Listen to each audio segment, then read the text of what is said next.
নিজগড় সোনাদানা মণিমুক্তায় পরিপূর্ণ থাকা সত্ত্বেও ভিক্ষুকের মতো আমরা ডানে এবং বামে হাত বাড়াই। ফিরে আসতে হবে নিজের ঘরে। আল্লাহ যে নিয়ামতের ভান্ডার আমাদেরকে দান করেছেন, সেই ভান্ডার বুকে নিয়ে এখন জাতিকে এগিয়ে নেওয়ার জন্য সামনে যেতে হবে ইনশাআল্লাহ। ভাই ও বন্ধুগণ, অনেকে বলেছেন, আমার ভাই খলিলুর রহমান সাহেব বলেছেন যে উনি নির্দলীয় এবং উনার কোনো প্রতীক নাই।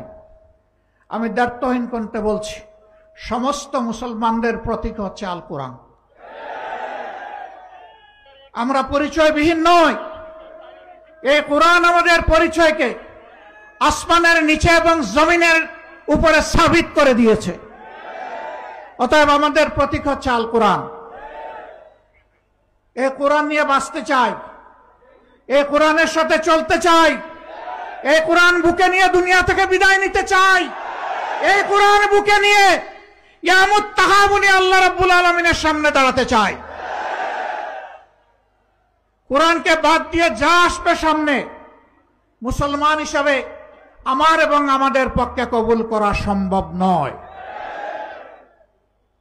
যদি আমরা এর বাইরে গিয়ে কোনো কিছুকে গ্রহণ করি, সুস্পষ্টভাবে আল্লাহ তাআলার বিরুদ্ধে অবস্থান নেওয়ার শামিল হবে।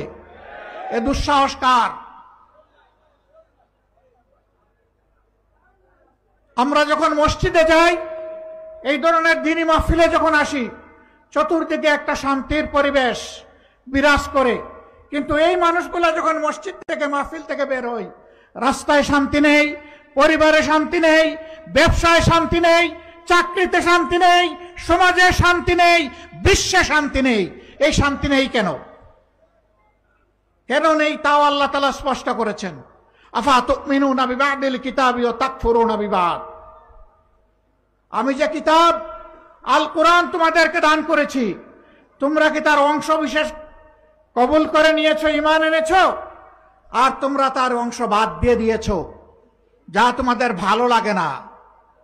যদি এমন আচরণ হয়, ফামা জাযাউ মান ইয়াফআলু যালিকা মিনকুম, তোমাদের মধ্য থেকে আমার কিতাবের সাথে কিছু গ্রহণ করার আর কিছু বাদ দেওয়ার এই আচরণ যারা করবে, তাদের জন্য আমার পক্ষ থেকে উপহার এর চাইতে বাইরে আর কি থাকতে পারে? ইল্লা হিজয়ুন ফিল হায়াতিদ দুনিয়া। আল্লাহ বলছেন, এই দুনিয়ার জীবনে আমি তাদেরকে লাঞ্ছিত করব, অপদস্থ করব, অপমানিত করব। সেই অপমান আমরা বয়ে বেড়াচ্ছি। এই অপমানের বোঝা আজকে আমরা পায়ের নিচে ফেলে দিতে চাই। এ বোঝা আর আমরা বহন করব না, এ বোঝা বহন করতে চাই না, বরঞ্চ আল্লাহর নিয়ামত বুকে নিয়ে আমরা চলতে চাই। আজকের এই সম্মেলন তার একটা বাস্তব প্রতিফলন। এখানে ইসলামী এবং দেশপ্রেমিক সংগঠনের নেতৃবৃন্দ আলহামদুলিল্লাহ উপস্থিত। যারা দেশকে ভালোবাসেন, আমি বিশ্বাস করি তারা স্রষ্টাকেও ভালোবাসেন। যারা স্রষ্টাকে প্রকৃত অর্থে ভালোবাসতে পারে না, তাদের পক্ষে দেশকেও ভালোবাসা সম্ভব নয়। এই দুইবার ভালোবাসা মিলেমিশে একাকার। আমাদের সকল ভালোবাসা হোক শুধু আল্লাহ সুবহানাহু ওয়া তাআলার জন্য। এই ভালোবাসা নিয়ে দুনিয়ায় ভালোবাসার সমাজ গড়তে চাই। এই ভালোবাসা নিয়ে আমরা আল্লাহ তাআলার দরবারে হাজিরা দিতে চাই।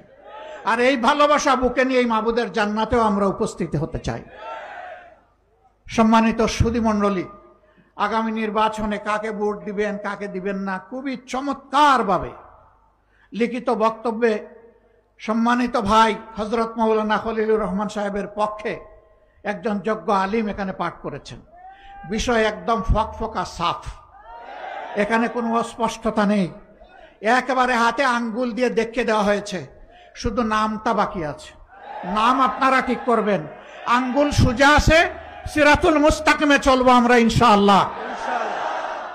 আমাদের এই লড়াই সকল ধরনের জুলুমের বিরুদ্ধে, সকল ফেসিবাদের বিরুদ্ধে, সকল দুর্নীতির বিরুদ্ধে, সকল অপকর্মের বিরুদ্ধে, জাতিকে বিভক্ত করার বিরুদ্ধে এবং জাতিকে অন্য জাতির তাবেদার বানানোর বিরুদ্ধে।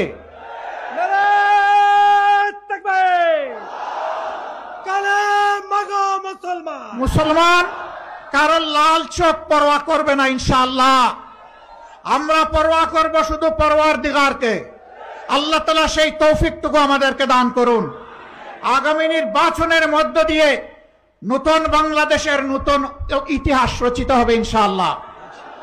একটা আহ্বান আপনাদের প্রতি, আমার ভাই বিএনপির সম্মানিত নেতা বলেছেন বাংলাদেশের স্বাধীনতার পর কোনো নির্বাচন সুষ্ঠু হয়নি।